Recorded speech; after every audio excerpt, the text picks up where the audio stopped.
Hey, what's going on, champs? I'm Aaron Deliosa. Welcome to an Immigrant's Life podcast, my podcast about immigrants and immigration and everything in between. Thank you for listening and downloading the show, and thank you for supporting my dad. Welcome back, Immigrant Nation. Another week, another new episode. By the way, second anniversary was such a success. I received so much well wishes from y'all. So I want to thank those who reached out. I will also want to thank you, Immigrant Nation, for your continued support. And if you are a new listener, I want to welcome you and thank you as well.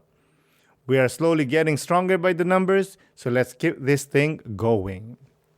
Of course, to keep our project going, it would really mean a lot to me if you subscribe to our YouTube channel or however you listen to your podcast. It's free, it takes a second, but it means a lifetime to me. Also, if you want to reach out, please check my social media accounts at An Immigrant's Life. You can also email me at animigrantslife@yahoo.com.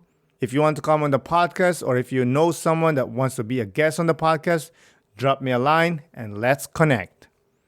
That is that. Now, let's talk about the episode. Our guest this week belongs to the 1% of the 1%. As a world champion dancer, her body and mind have been through the ringer as a young child, yet she still come on top. Yes, she still struggles once in a while with her mental health, but she's too strong to give up. This is one hell of an episode, and I cannot wait for you to listen to it. So let's not waste more time. Without further ado, let's get into the show. Isa, dalawa, tatlo. Today's guest is a graphic designer and a world champion dancer. She's so special, God gave her two beautiful eyes, and her parents gave her a name with double eyes. Everyone, please welcome Anastasiia Buina. Hi. Oh How my you God. doing? Amazing. I'm doing amazing after that intro. I feel like, I don't know, I feel very special. Well, you are special. What are you talking about? I don't know, that was like the most insane intro by anybody. But yeah, thank you. I'm doing great. How are you doing? I am great. Day's over, like you said. And I like to think that once the day's over, no matter what happened after that, doesn't matter anymore. You're home. You are right. Definitely. Anyways, before we get into any deep conversation, I want to say thank you for coming on the podcast. I really, really do appreciate it. Thank you for having me so much. I appreciate it too. Oh, you're welcome. You know, it's funny. I think I followed you on Instagram or you followed me, whatever. Mm. You've been on my list to reach out and ask if you want to come on the podcast. I don't know why I never ask you. Really, I don't know. I saw you through the girl that I kind of know, not in person, but just kind of knew her. And then I saw that she was on your podcast, and I thought, wow, this is such an amazing idea to even have that kind of podcast. And I was always thinking, wow, I would love to be there one day, but yeah, I just never. Yeah, I was kind of like, but I followed you. I was like, I wanna just like wanna see your journey with like other guests and stuff. And I saw I listened to the other podcasts and just saw other people, and it just like it's amazing. It's so interesting. People are so different, and one thing they have in common is that they all are immigrants, and it's just wonderful, you know.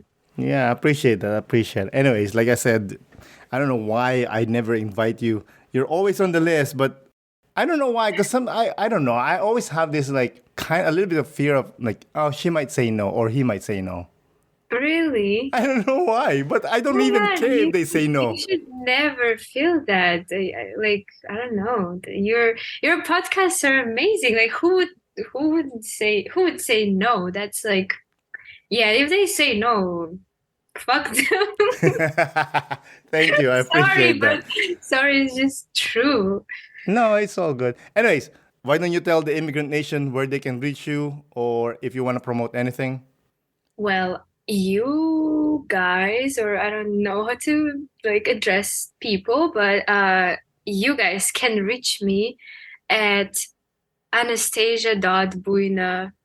That's my graphic design account, and that's where I do my graphic design. So if you ever need a music cover, I'm here. I can do that for you easily. That's my favorite thing to do. I'm actually a jewelry and accessories designer. That's my actual job. But I mean, still like graphic design and stuff. Like, so I do stuff on the computer, but in my free time and like as a hobby, I love to do music covers. That's my favorite thing. So yeah, if you ever need one, reach out. Tell them about your website too. Oh yeah, I do have a website. I actually am going to remake it and cater it more towards music stuff. But yeah, you can also visit my website and see what type of work I can do there. Yeah. that would And the be nice. website is?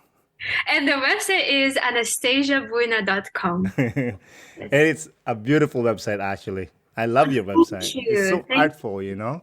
Oh my God, thank you so much. So many compliments today. I don't feel like I deserve them all. You do. And also, I don't know if it's compliments, but I'm saying the truth only. You know, this is my truth. You Yes, take it I as you love want. that. On your website, actually, I saw a page that says your nickname is Nasty because no one can pronounce your name properly. Is this true?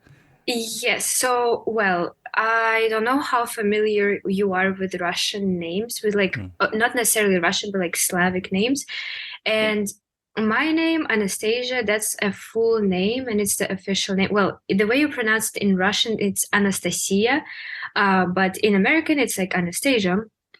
But the short version of this name, and it's a very common name in Slavic countries.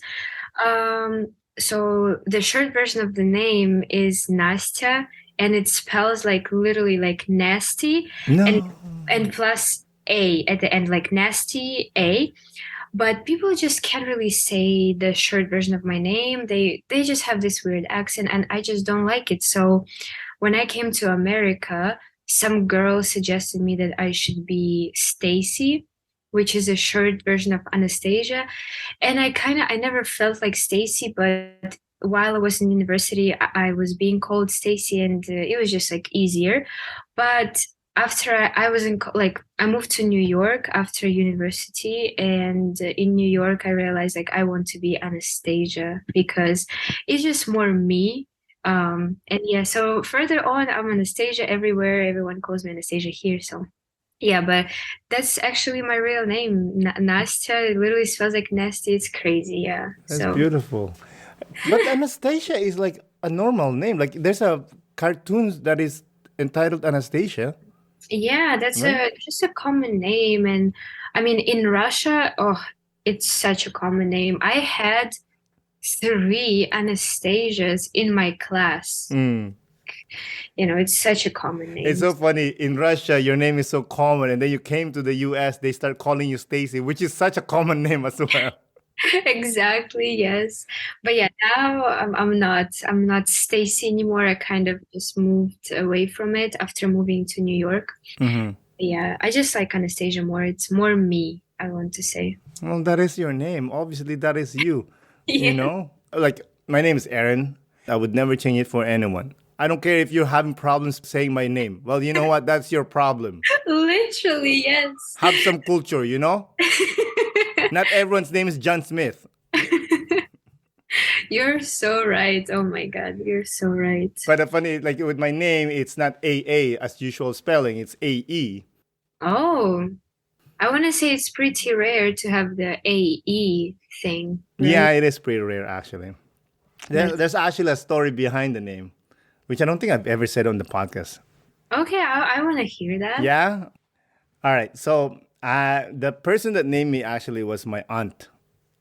And so my aunt used to work in the city and she used to live she had like roommates. And there was a roommate that had a boyfriend. And this roommate talks about the boyfriend all the time, how this boyfriend is so smart, so intelligent, so handsome, so this, so that, and perfect, whatever, you know? So my aunt finally asked her, what's the guy's name? And it says, Aaron. So she named me Aaron. The most perfect person. Yeah, exactly. You know, I came out like reverse of that. No, why? Why would I'm telling you, man. Give me a few more days with you, and you'll be like, this guy's a piece of shit. you're funny? Oh my God. Thank you. But anyway, that's my name. Enough about me. You're originally from Russia, and I know it's from St. Petersburg. Yes, Can correct. you paint a picture through your own words? How was your life in Russia? Amazing. Well, thankfully, I have very supportive and loving parents. Mm. So they provided me with everything I could ask for, and we never struggled. So through my childhood, I obviously there are things that you can remember that are maybe more negative or more positive, but in my childhood, I never really had anything that really traumatized me or just made me kind of change my mentality to the worst side. So yeah, I always had everything. I don't have any siblings, so Okay. I'm the only child. I'm very spoiled, I guess I can say. But yeah, just a regular I guess just a regular childhood. Uh, well, I want to say that I was so my parents, they decided that they want me to be a dancer. Mm. So they kind of sent me to this dancing school when I was 6, and I was dancing for like 9 years. Yeah, so it was like a professional dancing school, so that took a huge part of my childhood because I was constantly in those practices, like from the age of 6, just like doing a lot of almost like Olympic level because we had 2 practices a day, like in the morning before school and then in the evening, competitions all over European countries and stuff like that. So it was very serious, and I used to miss school a lot. Just like I was cheating on tests a lot, and it's like, yeah, I had to do my homework like at night, or I used to cheat all the homework from the smart classmates and stuff like that. Yeah, just because my sports, they took the most of the time, Mm. but um I don't know, I never really remember anything bad from my childhood. It Mm. was always just like a happy time, happy memories with my parents, with my family. uh I don't know, going on vacations with my parents too. So yeah, I definitely don't come from like a struggle world, or I don't know Mm. how to say it, but yeah, I really can't complain. What did they do for a living, your parents? So my mom, she is a dentist, Mm. and my dad, he has businesses, like a few businesses, and they're all related to hunting and like hunting gear, stuff like that. Oh, like Pro Bass?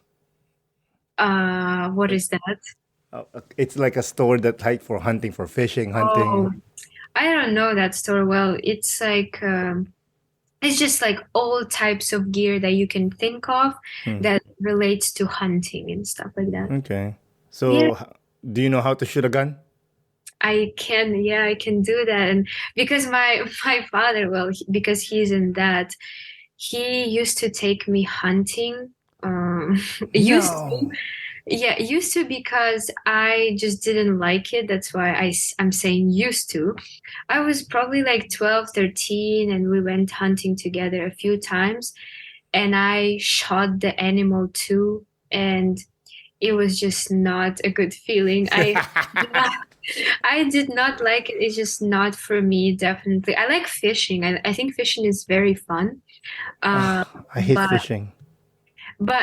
have you tried it like on the spinning, or like I don't know if I'm even saying it right.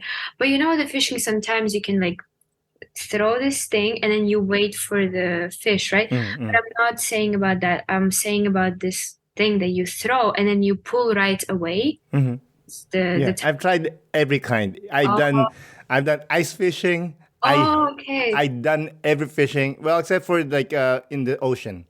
Okay. I hate fishing. It's like it's like it's like you never know if you're gonna get something or not.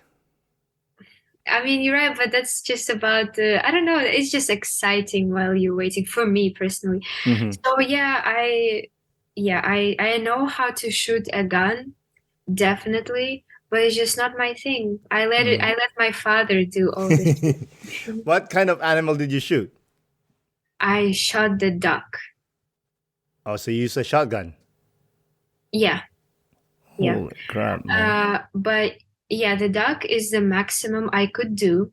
But my father, he does hunting for like huge animals, like bear, like bear, boar, what is it? God, deer, Mhm. moose, stuff like that. Yeah. Is your house littered with like those heads? Oh my God, it is.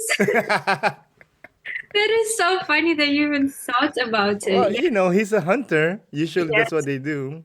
Yes, we have the country house, and that house is filled with all that stuff. It's so funny. Like, yeah. When he hunts, does he collect the meat and you guys eat the meat or he sells Yeah. it? Okay. Yeah, so it's so funny because when I was growing up, I never even like I never tried meat from the stores No because way. Oh yeah, yeah, because you always hunt. yes, because he is always hunting and he would get fresh meat all the time, and my mom would just cook it all the time. So I never ate meat that was not from my father, you know? It's kind of funny. Yeah. So That's I was growing up on good meat. hells yeah, man. Fresh, like healthy meat. That's Yeah. crazy, man. And Yeah. then you move to America and everything is like frozen and like, cut up and everything.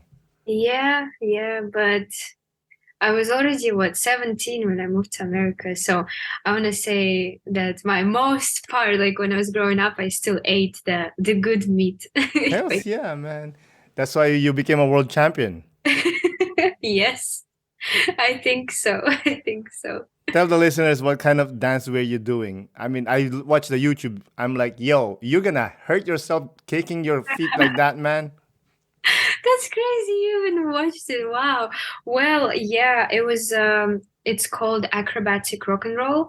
Mm. So it's a mix of acrobatic elements with a rock and roll dancing.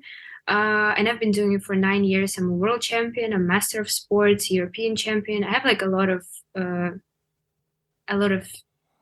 don't know, the Trophies? trophies. Yeah. Yes, trophies.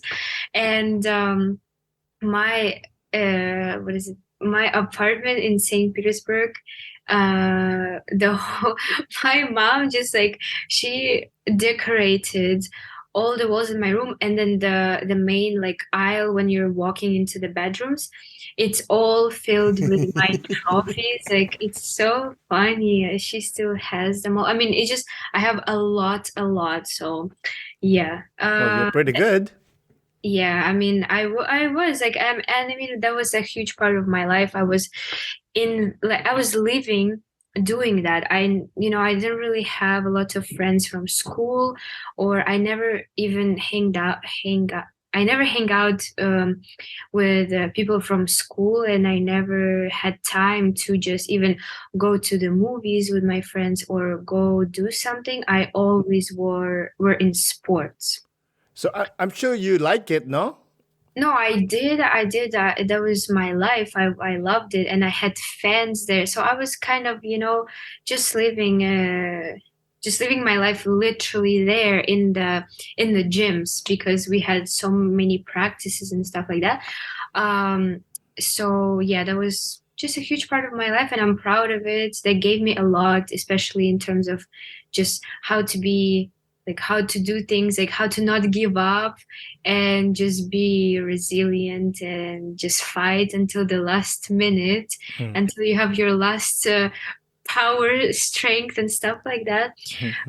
But yeah, I had to quit because I got the injury. like a knee injury. So I had to quit because I couldn't even walk basically. What was it? I don't. So basically, my partner, he didn't catch me from This some. fucking guy. Let's go hunt this guy. I know, right? Call dad. Let's go. Yes. So I had to stop. I kind of just dropped and I hit my knee and something bursted underneath the kneecap. I really don't know the exact details in English. I know in Russian, but not in English. So I had to do surgery, but I ended up not doing it because I was still, I was 14. So my mom, she was like, no, we shouldn't do it because you're too little and you would have to redo it again when you turn like older.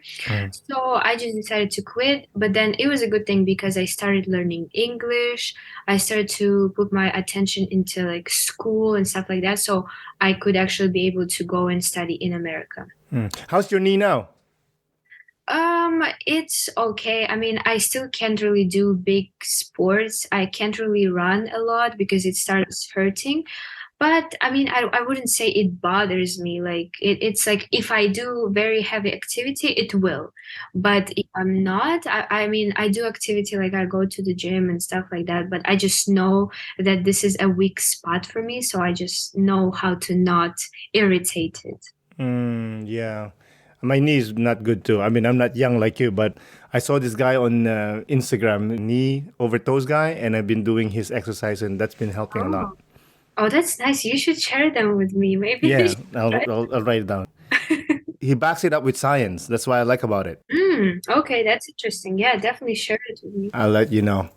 But why did you choose acrobatic rock and roll? Why not, I don't know, ballet or whatever else? Well, it was not really my choice. It was my parents' choice. I was again 6 years old. Like, what did I know? Nothing. I was just, they sent me there. I started doing it and I just fell in love, and I became good at it pretty quickly, I think. Because, I feel like people are initially, they can be more they can be just good at something already. So when I was starting, the coach and my mom, they would always notice that I can hear the music, like I can hear the beat and I can actually dance to the beat, because that's the ability that you need to have to dance good. So yeah, I was already kind of knowing the rhythm when I was a child. And then, the practice and just made me a world champion. And yeah. Who was in the family that is a dancer? Nobody, but both of my parents, they loved music, and they kind of just knew that they wanted me to be some kind of dancer. They were thinking about ballet dancing too. It's also very common in Russia actually to do ballet dancing for girls. And also they wanted maybe to send me to the figure ice skating. But yeah, so I just don't know how they even picked that sport, because that sport is not even like, there is no acrobatic rock and roll in America. Actually, there is like one club, and they are in Boston. But they just started like recently, way after I was already in it. So this sport is just not popular in America at all. But actually in Europe, it's huge in Europe. It's like all over Europe, they have their own clubs. And again, we had championships all over Europe. And all of my competitors were outside of Russia. And the people that knew me, because I was big in that sport, so my fans, like, I don't want to say it, like, but they are your fans. Yeah, they were, and they were all outside of Russia, so really? It's big. You said competitive. Were there a rival that's like one girl that you hate? You're like, this bitch. No, but there were couples that this dancing is in a as you saw, if you saw the videos, right? Like, it's always me and my partner. So we definitely had rival couples that we just didn't like, maybe. And we just, before the competition, we would be like, we have to be better than them. Yes, That's definitely. funny. Did you choose your partner or your teacher chose him for you? No, that's usually a coach decides to be the partner for you. Yeah, whoever just matches best. So, but I was so lucky. Like the partner that I had for a long time, we were together for like 6 years. As a partner, it was amazing. I feel like he was just like the continuation of my body, you know. Mm. After dancing for after like 2 years, we became like literally one body. So it's very important when you do sports that requires you to dance in a couple, that you have to feel your partner. Like literally, you have to feel your partner to just be together in your dance. Mm-hmm. So I felt that like we were just a perfect match. And yeah, it was kind of sad because he left sports a little bit earlier than me, and I was giving another partner, and it just didn't work out after that guy left. And I never won anything with that new guy. This fuck. It is the guy that dropped you. Yes. This guy need to get killed. God damn it, bro. First of all, you're garbage. Second of all, you dropped me. Get out of here, man. Oh my God. It's so funny. Yes. Oh my God. Did you date this guy? The other guy? The one with the 6 year? I miss him. No, did you date him? Oh, no. We were best friends though. We were best friends. Like I remember, well, he was older than me. I think he was 2 or 3 years older. And he used to help me a lot with school. Like he was very smart. So he used to do my homework for me when we were going back from the practice, like, in the subway. He would literally help me with my math homework and stuff like that. We were best friends, literally. He was just an amazing person. So I was very sad when he left. And after Why did that, he leave? I feel like it was a messy situation because he left me kind of in a bad, like it was just a bad time. He pretended that we were going to continue in our category in June. It's like different categories, and we were supposed to finish in juniors. We had like 1.5 years left until we had to move on. And he was pretending like, yeah, we will stay together, we will dance together. And then he just randomly left. He was tired of it or stuff like that. It was bad. Like I remember it was just like the end of my life pretty much. Yeah, it was sad. But it's better because I danced a little bit with a new guy and then I quit fully because of that. And if that guy, if my like best partner never left, I think I would still be dancing, and maybe I would have become the coach in the because I never was good at anything at school. So it's not like I always got good grades, but that's not because of my knowledge. That's because I could cheat a lot. Hey, you're clever. That's what's important, right? I was sneaky with everything. So if he never left, I definitely would have stayed in that, and I would be still dancing. And I just different life. Yes, I'm very glad that he left, and that kind of made me also leave further on. Is there a participation trophy in Russia? Participation trophy? You don't know what that is? So here in North America, if you join like, I don't know, soccer or whatever, like little kids, win or lose, you will get a trophy. Oh, no. No.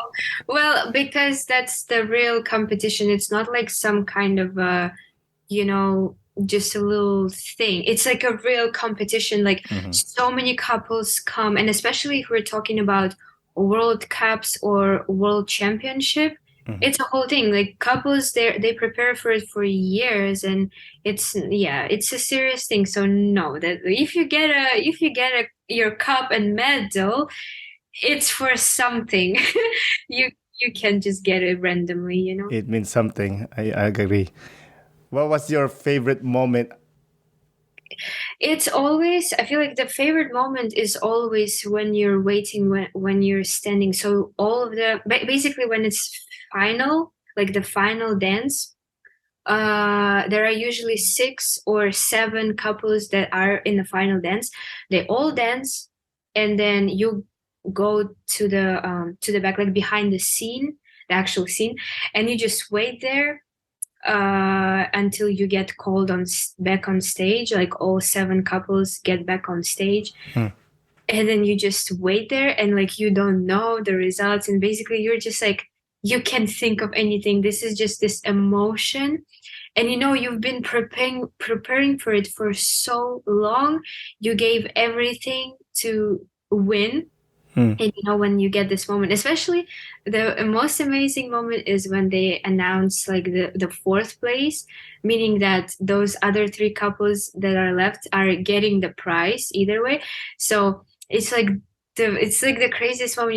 Usually couples, like they hold hands, they're like standing like this, like just like this feeling, I can't compare it to anything. It's like the best feeling I've ever felt. It brings like a lot of like goosebumps actually. But yeah, you just wait, and then they announce the 2nd place, and that's when you just like you start like crying, and it's crazy. And yeah, and especially it's cool when you become older, because you just cherish those moments better, because you just realize how much you did to get that prize, and yeah, it's amazing. It's wonderful. This moments. Yeah. And then you got into pole dancing too. When did you get to pole dancing? This man knows everything. No, I don't. I just know stuff. I really think that you are a spy. Ooh. I'm supposed to be a KGB spy actually, so. But well, I got to the pole dancing because when I stopped that sport, because it took literally 9 years of my life, I couldn't live without it just like that. I couldn't be just like, oh, now I'm not doing anything. I'm just going to school, doing my homework and hanging out with my friends. No, I can't. So I decided that I have to find some sport, just like a hobby, so I can just be happy, because dancing makes me happy. That's just something that I love doing, like to this day. So I was like, okay, I need to find something, and I was browsing, and pole dance was just something that I felt like it's very interesting. But most importantly, this pole dancing, it's not really heavy on your knees. So I was like, this can be very perfect, because I couldn't really do a lot of physical activity because my knees still hurt a lot. So I tried it, and Russia is a very traditional country. So pole dancing is, to this day, it's not considered something cool like in America. And it's definitely hard to find classes like that. So it was not a lot of options. But I found something that it was actually, and I was still 17, so it's technically for kids too. But again, pole dancing is totally different from like strip plastic and stuff. It's more of like you don't have to get naked, stuff like that. It's all like Imagine you have to get naked. Imagine, yeah. So it was amazing. I actually loved pole dancing. I did it for 3 years, and I started in Russia, and then I did it in America too. And I loved it. It's totally different from what I was doing, but it still makes your body move, and just more. I feel like it's more spiritual, because it's like you're on your own, dancing on your own, and you have the pole, and it's a totally different feeling that you get from that dancing. I feel like it's more empowering, and just makes you more confident. But yeah, I love doing that. I'm considering to maybe go back to it someday. I just haven't really had time to research that. But yeah, I loved pole dancing, and It was amazing. I saw some videos of you and you're doing one of these. I'm like, yo, you're gonna break your arm there, bro. And then you go do upside down. I'm like, and then you just slide down. I'm like, you will crack your head, girl. Yeah, it's actually very dangerous. You like I was surprised that I mean the teachers, the coaches that I went to, they told me right away that I could be good at it because I already had like a good base for that. You have to have strong arms, strong legs, like everything. You just have to have some fitness in your body to do that, because it's actually very dangerous. Like if you go up and you just like slip or do something, you can literally die. Like, Oh yeah, definitely the movements. yeah, you can just fall and die, and it's dangerous. You have to be careful when you do it, especially if you have never done sports like that at all. You really need a good coach, and they usually put for the beginners, they usually put the like a mat around it, so even if you fall, it's not like the ground. So yeah, it's not for beginners, I want to say. Definitely. You mentioned that you go to the gym. Do you go to the gym like almost every day? No, not every day. I want to say I go like 3 times a week. Um, sometimes I can sometimes I have those streaks when I go every day, but I never work out every day. If I go every day, that means that I'm just maybe doing like stretching, because I love stretching a lot. It just kind of like it's my form of meditation, I want to say. So I love doing that. And but if I go to the gym, I'm not going crazy, and I don't really have a specific routine. I just do what feels good to my body. Again, I can't really do a lot due to my knees and stuff. But yeah, I work out. I can do stuff with weights too, because I know how to do it properly, again, because of my years of dancing and stuff. So yeah, I do go to the gym. I like it because of like any body movement. I feel like it's good. It really helps me with stress a lot. Like if I feel stressed, I just go, and even if I stretch, it still helps me. So yeah. I agree. And you eat healthy? I want to say that I do. I want to say I eat 80% healthy. Definitely when I go out. So it's actually like another topic, because when I was dancing professionally, we had crazy strict diets. It was like I had an eating disorder because of that. Whoa. Yeah, I had bulimia because of that. What? Yeah, that's actually like a huge part of doing professional sports, I think, especially and when it comes to dancing, because when we had to do tricks and stuff, like the girl has to be like fit and slim, so the guy can like throw her. Lift him, yeah. Yeah, so we were on very strict diets, and mentally it's very hard. It was very hard mentally to go through that, because not only we were restricted in terms of food, but we were also like I'm saying like me and like other girls, because it's like a huge club of people. And basically our coach used to tell us like, oh, you are fat, like yeah. No, I know it sounds funny, and it is, but in real life, it was like you can't just come every day, you get weighted, and then if you gain a little bit, you just like you would have to stand up in front of a huge group of people, and then you would be shamed for getting like a little bit of weight. Yeah. No way. Yeah, and like it's when you're 9 years old and stuff like that, and you getting that information, it's very hard to get rid of it after all, because you've been conditioned to hear that you are ugly, you're fat, you will not be loved because you're fat, even though we were not fat, we were just like literally fit girls, just like gained a few not even like do you know in kilograms or in Pound? We're Canadian, so we use pounds. Okay. Well, yeah, even like gaining half a pound, and it can be like from water, but our coach, she would not care. She would be, it's a big part of doing, I think, any types of dancing and stuff. Mm-hmm. And mentally, it really affected me personally in a bad way. And I had to deal with that afterwards, and I had to go to therapy when I stopped because I had huge body issues, like body image issues, and again, I had bulimia, eating disorder. I'm still not fully recovered from it, but I'm almost good, especially compared to like the first years when I stopped. And yeah, it comes with like it comes with so many issues, affects you mentally.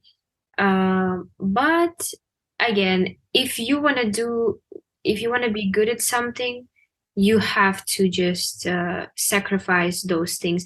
If I was never told like, okay, you can't eat this, you can't eat that, or stuff like that, I would never be best at what I was doing. It just kind of also it's very in Russia. It's in all it's in all sports. It's pretty intense, and our teachers, they could hit us, yell at us. It would be a lot of violence, but that's how you become the best. Unfortunately, yeah. Unfortunately, yeah. I know it sounds kind of crazy, and I don't support it in terms of just like a normal, regular life. You know what I mean? Like any type of violence. Mm-hmm. I don't support it. Like, how, for example, I mean, my parents, they beat me too. This is very, this is very like Russian way of, dealing with kids. And Mm-hmm. it's not that I was hit like like extremely bad, but I definitely had that experience from my parents. And I think I don't support it. So if I ever have kids, I will try not to hit them. I can never say never, but in my mentality, I will try to think like, no, I think that I cannot do it. Mm-hmm. And I will try not to. But again, in sports, we were hit a lot, and we were like yelled at a lot. And it's not like a regular yelling, oh, you're better. Like it's intense. It can make you cry, and it made me cry like hundreds of times. It makes you like mentally, it makes you so like just like empty, all these words that you hear, but it makes you so strong after those years. And I feel like mentally you become so strong because you are able to tolerate any shit after that. So yeah, basically sport is gave me a lot of memories, a lot of issues, definitely, but I never regret it. I'm so thankful that I went through that, and I would never take it back. Yeah. Of course. It makes you. Yeah, and you started with the thing like, do you eat healthy? Yeah, I try to eat healthy. Like I cook at home a lot, and I just like to eat food that I can make myself, so I know what I put in there, stuff like that. But when I go out, I don't restrict myself, because what I've learned after all that stuff, like after being on diets, I've tried like so many diets because of sports and stuff. It just never works for me. I feel like it generally it never works for people. If you are trying to restrict something, you will inevitably just like break, and you will just do it in a double size. Mm-hmm. So I never restrict myself. If I go out, I eat whatever, I drink whatever. But generally, I think I am pretty healthy. Yeah, it just makes me feel better when I eat better food. It just makes my mood better, I want to say. Hells yeah, man. Like, I do the same thing. I mean, hey, I'm not Ryan Gosling over here, but, I You look try. great. I'm sorry? You look great. Thank you. Appreciate that. Appreciate that. But, like, I try to eat healthy to the best of my ability. I work out every day. But, when I go out, I go out. Yeah. You mentioned therapy. If you don't mind me talking about that, where did you do the therapy? In America? Yeah, I did it in America because in Russia, people don't believe in therapy. I was just going to say. Yeah, it's very, I mean, obviously nowadays it's different. My generation is different already. It's changing. People are more aware of themselves. People are more aware of mental health, and it's definitely changing. But when I was younger, so when I was 15, 16, I never believed in that. And I didn't even know that I had some issues with myself, with like my eating disorder. I never even understand that I had that. So only after moving to America and just like realizing stuff and exploring myself and listening to myself more, I discovered like, okay, maybe I need some help. Yeah, so I went to therapy for that. And I think I did it for about 2 years, and it was through my university. We had free resources for that, which is so nice. So yeah, I think everyone needs therapy, even though they might think that they are doing fine, they don't need anything. I think people just need it just like once in their life, just to make sure they are doing good. Even if they think they are good, I feel like every person has some things that they can improve in terms of their mental health. So yeah, therapy rocks. Yeah, it is. I've been to therapy. It's so helpful. Mm. Hey, listen, even a Ferrari goes to the garage once in a while. You know what I mean? You're right. You're right. But Absolutely. yeah, 100%. I agree with you. Like, everyone should go to therapy. However, therapy is like dating.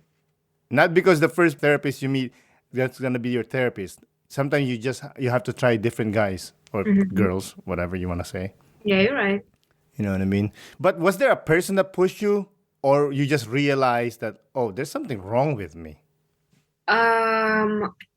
Well, I think I kind of came to it myself, but I also just heard it from other people, just by talking to maybe my other fellow students or just friends or from social media, I guess too. Yeah, but mostly I came to it myself. I just knew that I had issues.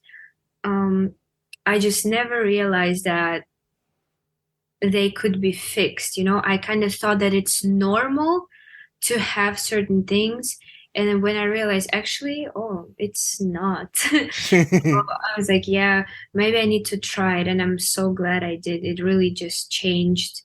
It changed my perspective. Like, I feel like when you grow up, like in Russia, like in the Slavic countries, like ex-USSR countries and stuff, I don't want to generalize, but again, still generally, we have this mentality of people that we bear with anything. Like we get people can punish us and we will not say anything. We will be like, okay, maybe I deserved it. I'll be fine. Like we will just go through it. And I have been like that my whole life. Like I was afraid to say my opinion, or I was afraid to say that something is wrong with me. So it's like a whole different mentality, and it affects all aspects of your life, including mental health and seeking for help. So when I finally got out of Russia and I just saw other mentality, like other people, and that actually you can ask for help. You don't have to bear with your pain on your own. You can just you can say something, you can reach out. And if something is wrong, like if you feel that something is wrong, you should just like speak up about it. And in Russia, it's just not a thing. If you feel something is wrong, just keep it inside. You got this, you know. Push it down, walk over till you die. Oh No my God. one cares about your feelings. Yes, yes, just you got this. You have to be strong, like on the outside. You can't feel anything and stuff like that. And you know, it's so weird to say that those things because I have a very supportive family, very supportive parents, and I can always reach out to them and they would help me and stuff. But I want to say it's like on a different level. Like they would help me, but they wouldn't really say like, okay, let's try to, like, again, they're not psychologists, so they would just not even try to. I'm not trying to blame them. I'm just saying that's how they were raised too, so it's not their fault and stuff. But it's just such a different mentality. You won't get the same help as you would get here. Even like again on a mental level, it's just I really don't know. It's hard to explain, but you just you can't you can't be weak in Russia. You know, you can't show like men. They can't cry. Stuff like that. Like it's so stupid. I really just hate it. About again, my generation, thankfully, it's changing. More people are more aware. But again, I'm talking about my city. My city is pretty big, and it's like it's supposed to be like very intelligent and educated and stuff. But if we're talking about cities that are way outside of my city, St. Petersburg or Moscow and stuff like that, where people, it's like way smaller cities. People are very, very close-minded, and they live in that mentality, and they will continue to live in that mentality because people don't have resources available to them. People don't have money. People can't get out of their own town to see like how different other people live and stuff like that. And I feel like that's what helped me because I got out of Russia. I traveled to a lot of places in Europe a lot because like with my parents we would travel and stuff. So I was very thankful. But you know, when you travel as a kid, it's different. You just kind of with your parents. But when I finally got out to America, I was on my own, and I was like, wow, it's so different. Like the mentality is so different, and I think it's just important to listen to your own body and just to your own mind. And if you need help, you have to ask for help. Like in Russia, nobody does that. They're like, I'm fine, you know? Yeah, 100%, definitely. Adding on your point, you're saying that travel, you can travel to 100 countries, but you don't really spend there. You don't really understand the perspective, you know? Like, there's a difference between vacation and immigration. Vacation is always fun. It's like, you know, sunshine and coconuts and whatever, and drinks, whatever. Immigration, that's when you're like, oh, this is the real shit. Yeah. This is how they look at Russia. This is why they don't like Russians, why Russian doesn't like Americans, you know? Yeah. Speaking of that, based on your personal experience, what's the opinion of the Russian people about America? I really cannot say the general opinion because it really depends on where you go. All of my friends from school that I still talk to, they are very positive about America. They really want to visit. Some of them, they have been to America, some of them haven't, and they want to visit. They know it's like a free country, especially right now. You know, situation in our country is just so terrible. It's horrible to even like talk about it, but yeah, they have a very good opinion about America. But I want to say older generations, generally, they have a bad opinion about America. They think it's America is the reason why we have those wars. or like why Russia is struggling or stuff like that. So it's so stupid because most of these people, they say that and they have never been to America, and they literally don't know what they're talking about. And every time I hear that, I can't. I just can't even talk to these people. I just leave. I That's can't. it. That's it. That's what I always tell to people. Like, there's no point. No There's point. no there's no award that you're gonna win after. You're never gonna win. And if you do win, there's no trophy. You're never, you know what I mean? It's pointless. You just walk away and let them be in. Usually I just say, ah, you're probably right, and then I'll walk away. Yeah, it's insane. Living in the States and being originally from Russia, have you experienced Russian hate towards you, especially now it's happening in your home country? No, I never experienced that ever. Most of the thing, like now it's different. Like when war started, I was kind of more like before that, I'm usually so proud to say that I'm Russian because I mean that's who I am. And even though I don't support my government and stuff like that, I am still proud to be Russian. That's my culture, and it has nothing to do with my government. So usually I would be very proud to say that, but now I'm like a little bit more low key with that. I'm kind of not really saying it out loud. If they ask, I say, but I never say it on my own. But I never experienced that from other Americans. I want to say, only thing that I experienced was more like support. They would be like actually supportive and saying like, oh, how is your family and stuff like that.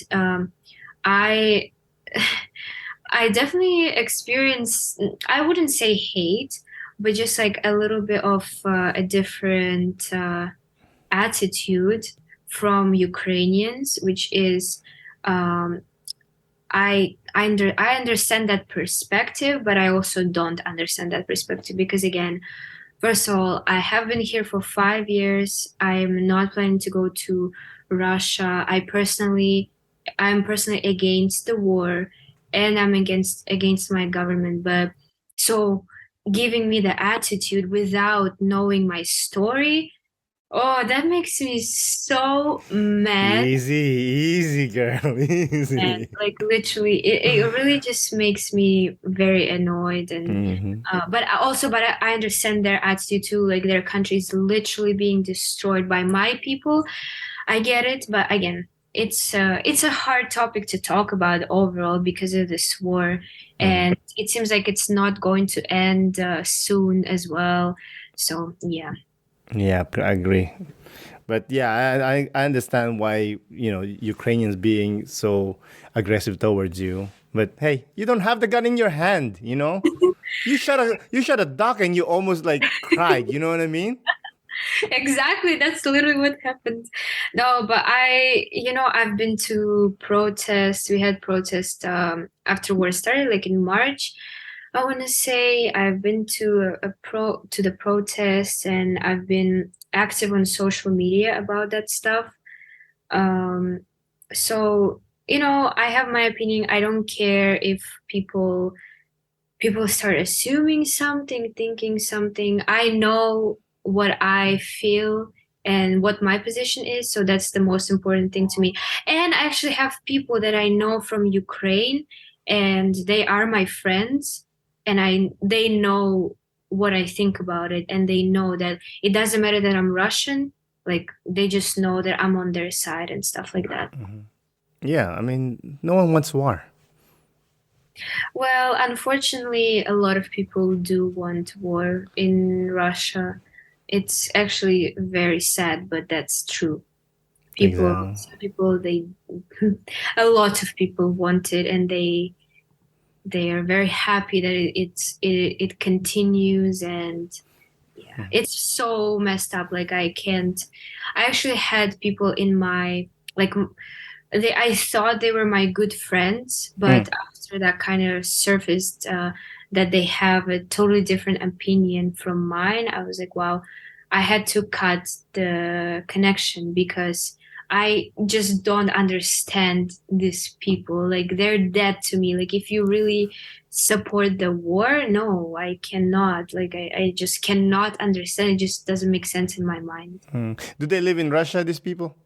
Yeah, they do live in Russia. They were like, we were friends, and they would always kind of not that don't want to say they would support America, but they were kind of like, oh yeah, you're in America, so cool, you know, like never really said anything negative. But then when the war started, they were just like, I couldn't believe that people can think that way. I mean, it's Yeah, but it's hard to explain to them because they haven't seen the other side.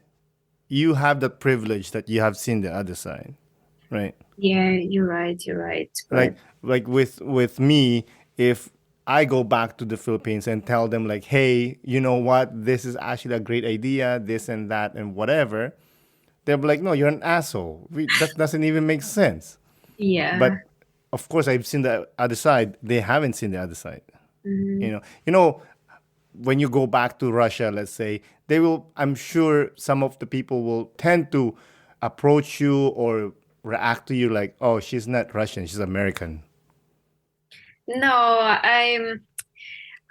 they wouldn't say that because I'm still very Russian. Like, I'm very uh you know, I feel like it would take me more years to become American, and I just don't want to become American. I still want to keep my roots.